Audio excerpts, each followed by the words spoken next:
नमस्कार दोस्तों, मैं कौशल कुमार केडीजीएस सेंटर से आज आपको महंगाई, इन्फ्लेशन क्या है उस सभी चीज़ों के बारे में बताऊंगा, क्योंकि आज के समय में महंगाई चरम सीमा पर है। यानी महंगाई बहुत ज़्यादा बढ़ गया। देखिए, पेट्रोल का दाम अब की बार 100 पार कभी का हो गया है। फिर देखिए, गैस सिलेंडर का दाम अब की बार 1000 पार करेगा। इस प्रकार का हमारे देश में महंगाई बढ़ रहा है।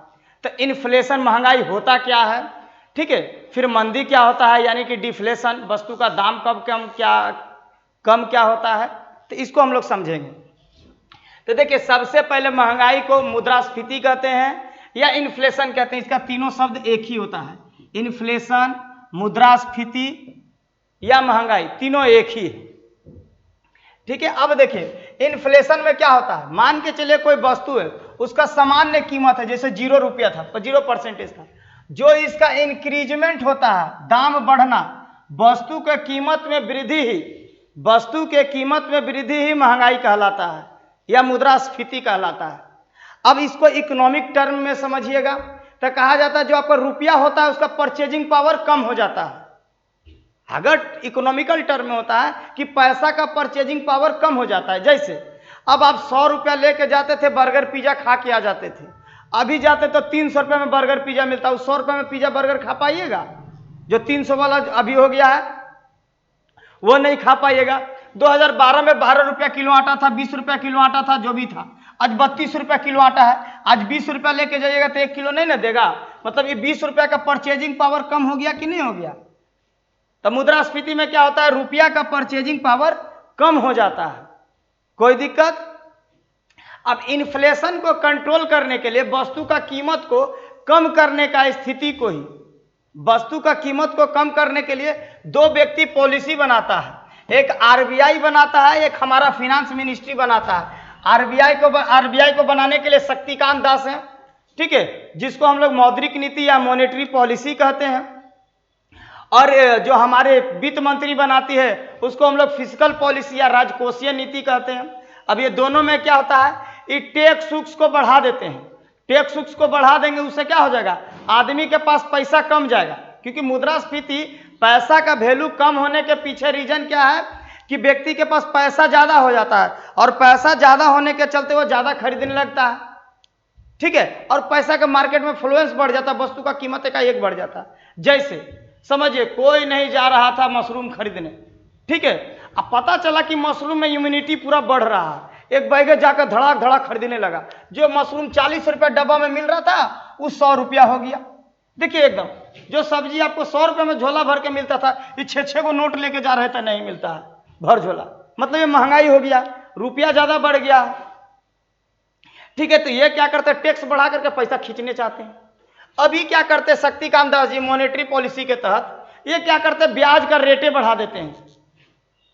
बोलते ब्याज का रेटे बढ़ा देते हैं ताकि कर्जा कम से कम ले नॉर्मल पब्लिक, क्योंकि आरबीआई से नहीं लेते हैं। आरबीआई से सब बैंक कर्ज लेता है। अब बैंक क्या करता है, नॉर्मल पब्लिक को देता है। कमर्शियल बैंक जैसे कि SBI, bank of India, axis bank, yes bank, ये सब कर्ज लेता है आरबीआई से और वो दे देता है नॉर्मल पब्लिक को, ठीक है। तो इन दो माध्यमों से जो हम लोग कीमत को कम करते हैं वो डिसइन्फ्लेशन कहलाता है। अब कबो कबो क्या करता है, कम करने के चक्कर में इतना दाम कम कर देते ना कि आदमी का पैसे नहीं रहता है।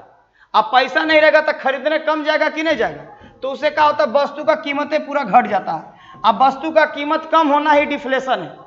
तब फिर सरकार क्या करने लगता है, मोदी गवर्नमेंट भी यही काम कर रहा है, टैक्स को कम कर दिया, उससे आदमी के पास ज्यादा पैसा जाएगा और ज्यादा खरीदने लगेगा, ठीक है। ज्यादा खरीदने लगेगा और ज्यादा पैसा जाएगा, ज्यादा कर देगा, तो धीरे धीरे जो दाम का कीमत हुआ है इसको धीरे धीरे फिर बढ़ने लगेगा कि नहीं बढ़ने लगेगा, ठीक है। कोई दिक्कत? यहां तक हम लोग डिफ्लेशन भी समझ गए। और रिफ्लेशन, जो इसको कंट्रोल करने का स्थिति होता है उसको रिफ्लेशन कहते हैं। तो मेन मुद्दा हमारा महंगाई है आज का, ठीक है। महंगाई है। अब ये इतना महंगा होते जा रहा है, ये महंगा भी ज्यादा होना बहुत दिक्कत है, क्योंकि ज्यादा अगर महंगा हो जाएगा, रुपया लेके इतना जाइएगा, मिलेगा एगो अंडा। जैसे वेनेजुएला में हुआ था फोटो, आदमी एक गाड़ी नोट लेके गया, 2 अंडा लेके आ रहा है, इतना महंगाई बढ़ गया था। यह महंगाई को दर्शा रहा था। और 1929 का जो आया था ग्रेट रिसेशन यानी महामंदी, ठीक है, 1929 में यह भी कहा था हाइपर इन्फ्लेशन के कारण, मतलब वस्तु का कीमत पूरा बढ़ गया है। और क्या हुआ है, वस्तु का कीमत बढ़ने के साथ ही आदमी खरीदने वाला कम हो गया, उससे छटनी होने लगा रोजगार में, और आदमी को रोजगार कम मिलना शुरू हो गया, तो भी मंदी आ गया। तो आज भी हमारा देश में वही स्थिति दिख रहा है। ठीक है, ये रोटी कपड़ा मकान जो फिल्म था आज फलीभूत हो रहा है, मतलब ये सत्य साबित हो रहा है। आज भी आदमी रोटी कपड़ा और मकान के लिए टेंशन ले रहा है, जो हमारा इसेंशियल गुड्स अभी भी यही रह गया। इसेंशियल चीज 3 चीज हम लोग बोले थे, इसमें स्वास्थ्य को जोड़ेंगे और भी चीज का, जो अपना लाइफ का स्टैंडर्ड बढ़ाएंगे।